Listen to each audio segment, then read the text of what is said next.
हरिओम, जय श्री कृष्ण, ओम गणेश। एक बार फिर से कर्मकांड बाय आनंद पाठक में आप सभी का हृदयपूर्वक में स्वागत करता हूं। अब 31 अगस्त बुधवार 2022 से 9 सितंबर शुक्रवार 2022 तक जो गणपति के 10 दिन है, मैं उसकी बात कर रहा हूं। अब इस 10 दिनों में अगर गणपति के मंत्र की स्तोत्र के तो मैंने आपको बताया था कि कौन से उत्तम सूत्र है वगैरह वगैरह, लेकिन मंत्र की अगर बात करनी है तो वैसे अगर कर्ज मुक्ति के लिए कर्जे से मुक्त होना है, कर्ज से मुक्त होना है, आपके ऊपर बहुत सारा कर्जा है, लोन है, मॉर्गेज आदि कुछ भी है, किसी से लिया हुआ है या फिर आपसे किसी ने लिया हो वापस ना दिया हो, तो फिर यह जो समय है वो सर्वोत्तम समय है। और कर्ज मुक्ति जो ऋण मुक्ति गणपति साधना है जिसका वीडियो हमने बनाया है, हम खुद बहुत लोगों के लिए ये अनुष्ठान करते हैं, सबको फल मिला है, ये हमारे पास लिखित में प्रमाण भी है। तो अवश्य कर्ज मुक्ति के लिए, कर्ज से छुटकारा पाने के लिए ऋण मुक्ति गणपति साधना इन 10 दिनों में करनी है। कैसे करनी है उसका वीडियो आप देखिएगा, ताकि मैं फिर से यहाँ रिपीट नहीं करता हूँ, आप सर्च कर सकते हो, आपको वो वीडियो हमारा मिल जाएगा। तो वो जो साधना करनी है वो मैंने आपको बताई। अब दूसरी जो साधना, केवल एक साधना में आज के इस विषय में या वीडियो में 2 साधना, जो कर्ज मुक्ति साधना और दूसरी है गणपति के मूल मंत्र ओम गं गणपतये नमः। यह जो है इस विषय में मेरे पास कम से कम बोल रहा हूँ, अधिक से अधिक तो बहुत है, लेकिन कम से कम अगर मैं एक लाइव एग्जाम्पल, लाइव एविडेंसेस की बात करूँ, जो प्रूफ, जीते जागते जो प्रूफ है इस मंत्र के विषय में, हजारों की संख्या में मेरे पास है। बहुत कुछ लिखित में, बहुत कुछ मेरे आंखों के सामने प्रत्यक्ष में उन्हें देखता हूँ, उनका जीवन कैसे परिवर्तित हुआ है। बस उनको हमने यही चीज दी थी। ये गोपनीय साधना है, लेकिन ये सर्व कल्याण के लिए, सिर्फ मेरे लिए नहीं सभी के लिए है। तो ये साधना जो है ओम गं गणपतये नमः, इसका वीडियो मैंने पहले बनाया है हालांकि, लेकिन फिर से मैं रिपीट कर रहा हूँ।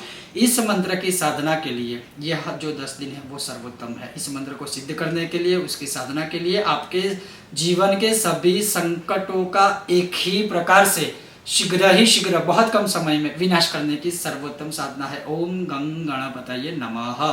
अब सबसे पहली बात, इस मंत्र की साधना के लिए जैसे नेचुरल वैसे लिखा है शास्त्रों में, वो क्या है कि जो कुम्हार जो होता है, कुम्हार या कुंभार जिसे बोलते हैं, उसके जो चाक की मिट्टी होती है जिस पर वो मिट्टी के घड़े बनाते हैं, मिट्टी के दिए आदि बनाते हैं, वहाँ की जो चाक की मिट्टी होती है वो लानी है। हालांकि अभी तो वो भी मिलना बहुत ही असंभव जैसा हो चुका है, लेकिन वो लानी है। उस मिट्टी की गणेश जी की मूर्ति बनानी है, उसमें प्राण प्रतिष्ठा करनी है, और प्राण प्रतिष्ठा करने के बाद अभी जो मैं आपको मंत्र साधना बताने वाला हूँ वो करनी है। चलो ठीक है, आज के समय में शायद असंभव है, लेकिन मैं असंभव नहीं बोलूँगा, क्योंकि जैसे बहुत सारी जीवन की ऐसी चीज़ें होती है जो इम्पॉसिबल होती है, लेकिन हम अपने शौक को पूरे करने के लिए वो करते हैं।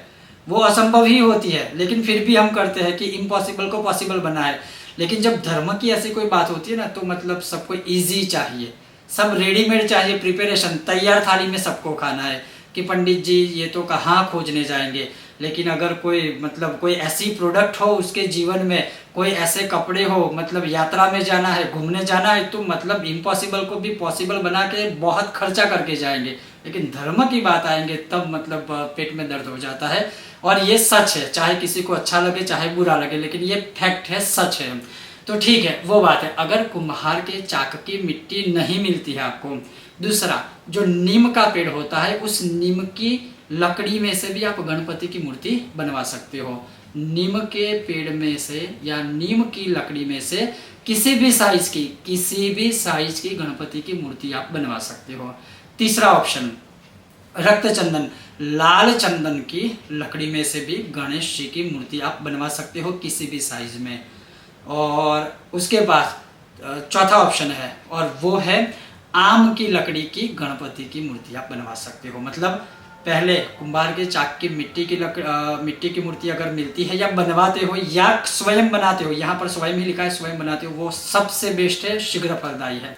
उसके पश्चात जैसे मैंने आपको बताया कि आम की लकड़ी का है या फिर रक्त चंदन की लकड़ी का है, तो उनके भी अगर आप गणपति बनवाते हो, इनके भी गणपति बनाकर उसमें प्राण प्रतिष्ठा आदि करते हो, तो वो सबसे पहले कर लीजिए। अब मान लीजिए आपने प्राण प्रतिष्ठा आदि कर ली, और प्राण प्रतिष्ठा का मतलब है उसका भी वीडियो हमने बनाया है कि प्राण प्रतिष्ठा के मंत्र क्या है, कैसे प्राण प्रतिष्ठा की जाती है, तो वो भी आप देख सकते हो हमारे चैनल या वेबसाइट पर विजिट करके वह मंत्र आदि आप पढ़ सकते हो, या फिर किसी विद्वान ब्राह्मण का सहारा भी आप ले सकते हो। ये हो गया प्राण प्रतिष्ठा का। उसके बाद भगवान की 16 उपचार पूजा की जाती है, वो उसके लिए आप किसी विद्वान ब्राह्मण का अवश्य मार्गदर्शन ले सकते हो। उसको हो जाने के बाद सबसे पहली बात, बैठने के लिए आसन जरूरी है। तो दर्भासन जहाँ तक हो सके, हमने बहुत लोगों के वहाँ तो दर्भासन ऑलरेडी पहुँचा दिए है, जो एक ही बार लेना है। तो दर्भासन पर बैठिए, सबसे बेस्ट है। दर्भासन ना हो तो आसन के विषय में भी वीडियो है, जैसे कंबल का आसन होता है, ये है वो है, तो वो प्रयोग करना है। तीसरी बात, जो माला लेनी है, या तो आप रक्त चंदन की माला लीजिए या तो आप रुद्राक्ष की माला लीजिए उस मंत्र को जपने के लिए। उसके पश्चात वो जो माला करते हो वो सदैव गौमुखी में ही, जो गौमुखी आती है उसके अंदर ही हाथ रखकर आपको वह माला करनी है। ये हो गई इंपॉर्टेंट बात। उसके बाद आप जिस दिशा में मुंह रखकर भगवान का जाप करते हो, अर्थात जो पहला स्टेप है कि भगवान का स्थापन किस दिशा में करें, तो आप या तो पूर्व दिशा में कीजिए, मतलब भगवान का मुख पश्चिम में आएगा, हमारा मुख पूर्व की ओर जाएगा भगवान की ओर। उसी प्रकार से या तो भगवान का मुख उत्तर से दक्षिण में आएगा, हमारा मुख जो है वो उत्तर दिशा में होगा, उस दिशा में भगवान की स्थापना कीजिए। तो मतलब भगवान के सामने जब हम जाप करने बैठेंगे तो उसी दिशा में हो जाएगा। ये रही बात दिशा की। उसके पश्चात जो नियम, जो आज मैं ये अनुष्ठान की बात कर रहा हूँ, उसके पश्चात जो मंत्र है ओम गं गणपतये नमः, नॉट गम गणपतये, इट्स अ गं गणपतये नमः। तो आप गम बोलते हो तो भी कोई दोष नहीं है, लेकिन गं गणपतये नमः, जो गकार पूर्व रूप मकार मध्यम रूप अनुस्वार परस्चर, जो अथर्वशीर्ष में ही दिया हुआ है महात्म्य में, तो ओम गं गणपतये नमः, इस मंत्र की माला करनी है। अब आपको नियम ये लेना है कि इन 10 दिनों तक क्या सदैव या नित्य 1,000 मतलब 10 माला हो जाएगी। ऊपर के जो 8 है वो प्रायश्चित रूप में आप गिन सकते हो। तो एक माला में 108 होते हैं, ऊपर के 8 निकाल दिए तो 100 हो गए। तो 100 मंत्र जाप मतलब एक माला। उसी प्रकार से 10 माला करते हो तो नित्य 1,000 और 10 दिनों में 10,000 हो गए। तो नित्य 1,000 मंत्र जाप करके 10 दिन में आप 10,000 मंत्र जाप करके अनुष्ठान पूर्ण कर सकते हो। और उसी प्रकार से आप चाहो तो उसका दशांश यज्ञ आदि भी कर सकते हो। और जिस कामना हेतु या जिस कामना के लिए, संकटों का विनाश करने के लिए, गणपति की कृपा प्राप्त करने के लिए कामना बोलेंगे या नहीं बोलेंगे, ये साधना ऐसी है कि वो फल देंगे देंगे देंगे ही देंगे। तो सबसे पहले तो वो मंत्र सिद्ध होगा, उसके पश्चात आपको अचानक से आकस्मिक सिद्धियां प्राप्त होगी, जिसमें वाक सिद्धि भी है, विचार सिद्धि भी है। मतलब आप जो बोलते हो वो थोड़े दिनों में हो जाएगा, आप जो सोचते हो वो थोड़े दिनों में हो जाएगा। लेकिन वही बात है, सिद्धियां या विद्याओं का जब भी गलत प्रयोग किया है, अहंकार वश रूप होकर विनाश भी होता है। जैसे सबसे बड़ा जो राक्षसों का या रावण का उदाहरण है। तो अगर वाक सिद्धि मिलती है, अगर कोई विद्या मिलती है, तो मतलब गलत प्रयोग करने की सोचिएगा भी मत, वरना वही विनाश भी हो जाएगी।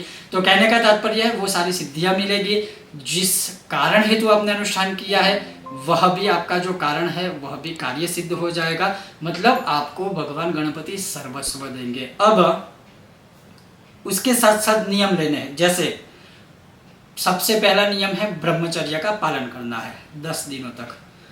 दूसरा नियम है भूमि शयन, अर्थात जमीन पर सोना है। आप नीचे कुछ बिछा सकते हो, जमीन का मतलब सीधा ही नहीं, लेकिन कुछ बिछाकर आप सो सकते हैं। तीसरा, जितना भी हो सके उतना कम बोलिए, ताकि घर में कोई कलह ना हो, वाद विवाद ना हो। और जब भी आप अनुष्ठान करते हो तो विघ्न आते रहते हैं, गुस्सा भी बहुत आता है। तो ये सारी चीज़ों पर कंट्रोल करना है। और उसी के साथ साथ जैसे मैंने कहा कि सत्य का आचरण करिए, झूठ से दूर रहिए, किसी की निंदा से दूर रहिए।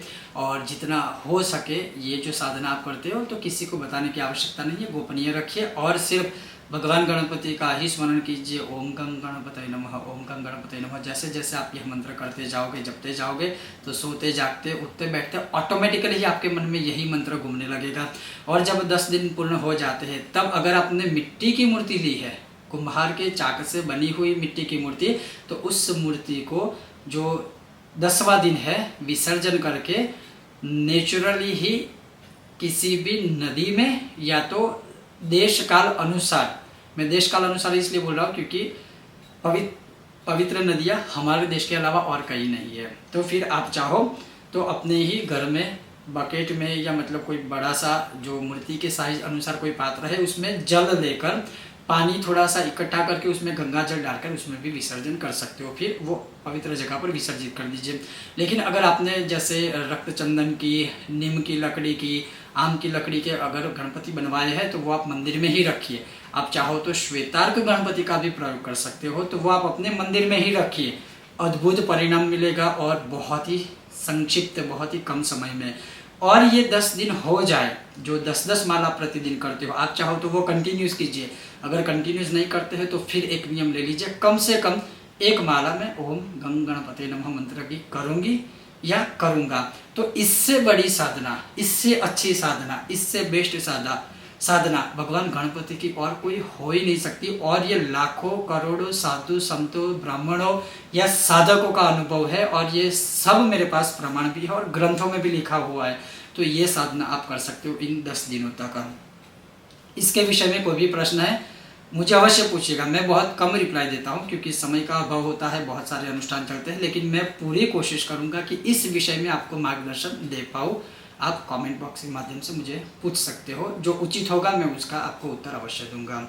और जैसे आप जो बेसिक नियम है मतलब जैसे गाय के घी का दीपक प्रज्वलित रखना है जब भी आप यह अनुष्ठान करते हो। संभवतः संभव है तो धूप स्टिक का प्रयोग कर सकते हो, धूप प्रज्वलित करना है। ये बेसिक नियम जो नित्य पूजा में या अनुष्ठान में होते हैं वो आपको अपने आप ही समझकर फॉलो करने हैं। लेकिन अवश्य ही साधना को कीजिएगा, बहुत अच्छा परिणाम मिलेगा और गणपति की पूर्ण कृपा प्राप्त होगी। और जब भी आप अनुष्ठान करते हो तो अनुष्ठान के समय अवश्य ही अच्छे या बुरे किसी भी प्रकार के आपको संकेत मिलते ही रहते हैं, तो डरने की आवश्यकता नहीं है, ना ही अनुष्ठान को स्टॉप करने की आवश्यकता है।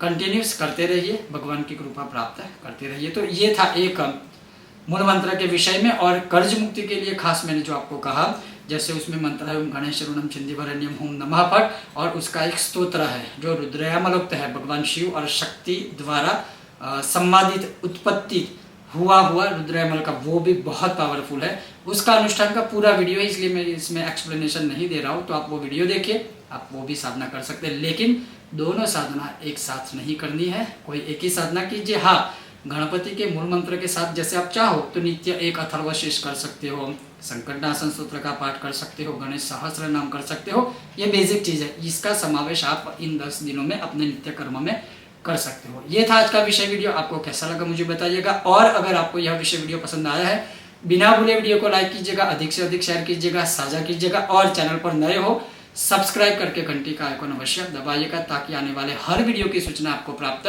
हो सके। बहुत जल्द मिलते हैं एक नए विषय नए वीडियो के साथ, तब तक आप अपना अपने परिवार का ध्यान अवश्य रखिएगा। ओम गणेश, जय श्री कृष्ण।